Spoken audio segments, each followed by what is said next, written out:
May pasabog ang journalist ng GMA News na si Sir GM Siasat sa kanyang nakalap na balita sa loob ng 24 oras. Ang former 3 Division World Champion na si John Riel Casimero ay nakipag-usap na sa ngayon o nakipagnegosasyon na para si Casimero ay lilipat na ng promoter at ang napiling promoter ay isang local na promoter. Kaya lang, meron pa raw na problema kung gagawin ito ni Casimero.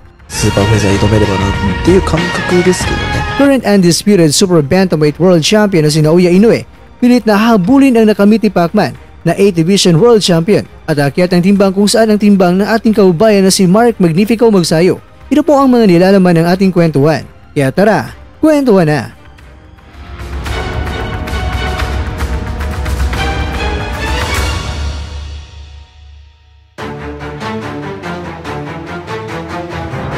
Mga kakwento, kinakailangan po nating laliman ang pag-intindi po natin sa isyong ito dahil hindi pa sinabi dito na lumipat na nga si Casimero at pumirma na ng kontrata sa ibang promoter at tuluyan na ngang iniwan itong si Masayuki Ito ng Treasure Boxing Promotion.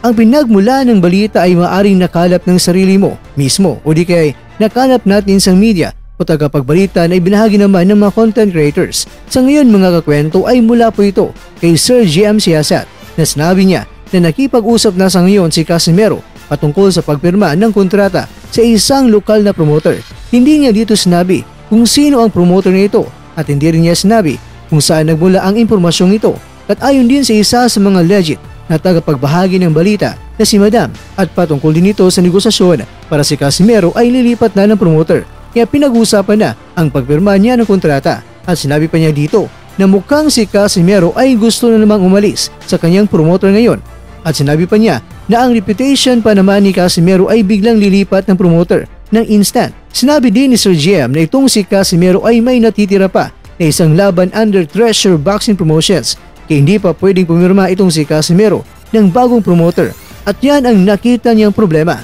Kaya naman, kung ito ang mga naglalabas sa mga balitang pinasabog na makilalang mga personalidad sa media industry, bagamat sila po ay super legit pero nangangailangan pa rin na kumpirmahin natin sa panig ng Team Casimero kung gaano nga ba ito katotoo ang mapasabog nilang ito. Pero syempre naman, alam ng Team Casimero na hindi sila pwedeng pumirma ng kontrata ng bagong promoter kung may kontrata pa silang hindi nasunod na talagang magkakaproblema lang sila dito. Kung ating titingnan ang nakarang post ng Facebook ni Kuya Lod sa kalam, dito ay may caption siya na oh yeah, at may kilalang mga personalidad sa boxing ang makikita natin at dito ay may caption sa baba na meeting about boxing. Kaya naman, ikaw kukwento, ano ang masasabi mo dito? Parte na ba sa meeting nilang ito ang planong paglipat ng promoter ni Casimero agad-agad? O di kaya'y dahil may isang laban na lang si Casimero under Treasure Boxing Promotions kaya siya ay may nakareserva na bagong promoter? Kaya naman, ang pinakamaganda dito ay ating hintayin na lang kung ano nga ba ang sasabihin ng panig ng Team Casimero patungkol dito.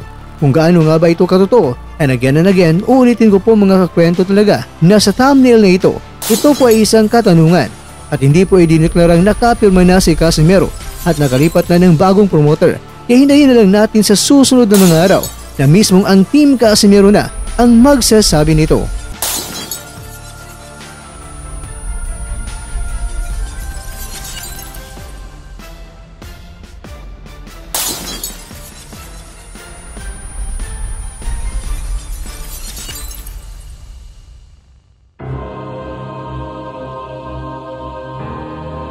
Mga kakwento, itong si Inoue sa kanyang nakarang interview, akit siya ng timbang hanggang sa timbang ni Mark Magsayo. Sa ngayon ay 4 Division World Champion na siya, kaya target niya, lumakit pa ng division ng dalawa.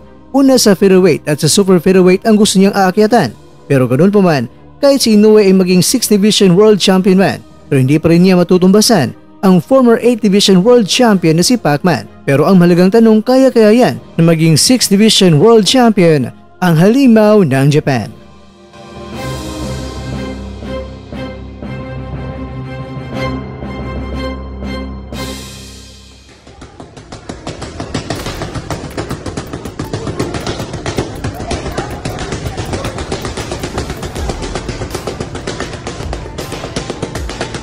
Ito wala, ito. Birthday pala ngayon ni ano, yung nandun sa... Shoutout from Davao City with Lakina Magwanji mo. Shoutout from Lanao del Norte.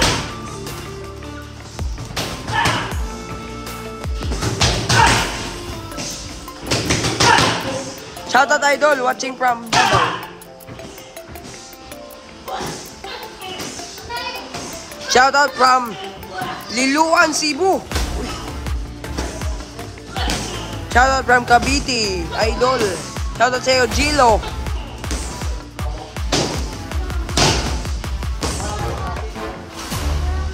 Shoutout sa'yo, Vince Nakpil de Leon from Biringan City.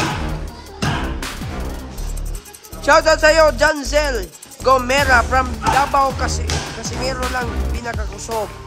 Salamat po.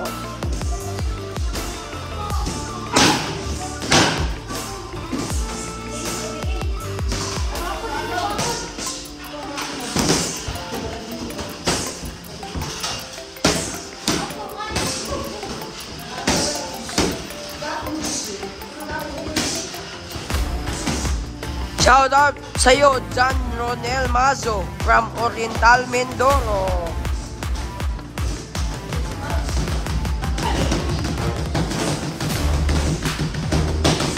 Shoutout from Camarines Norte, geng.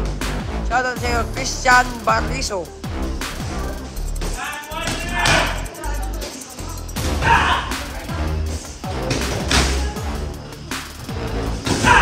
Shoutout sa'yo, John Ronel Mazo, Oriental Mindoro, balik-balik. At dyan, nagtatapos ang ating kwento.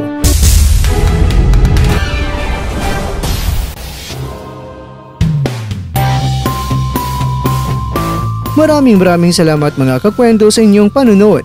Pero baka naman mga kakwento ay nagustuhan niyo po ang kwento natin ngayon. Baka pwede niyo po akong mabigyan dyan ng like, subscribe at pa-click na rin sa bell button. Pero bago tayo matapos mga kwento ay syempre, shoutout po muna tayo dyan sa ating mga kakwento. Kay kakwentong Mario Frederick Cabillon, kay kakwentong Jontoy Sarmiento, kay kakwentong Jubes Official Vlog, ay kakwentong nanonood ngayon, shoutout sa iyo dyan. Bueno, hanggang dito lang po muna ang ating kwentuhan at abangan nyo lang po ang ating susunod na video. Kaya dito lang po yan sa isang channel na kung saan maaaring ito'y mga kwentong di pa na kwento sa inyo.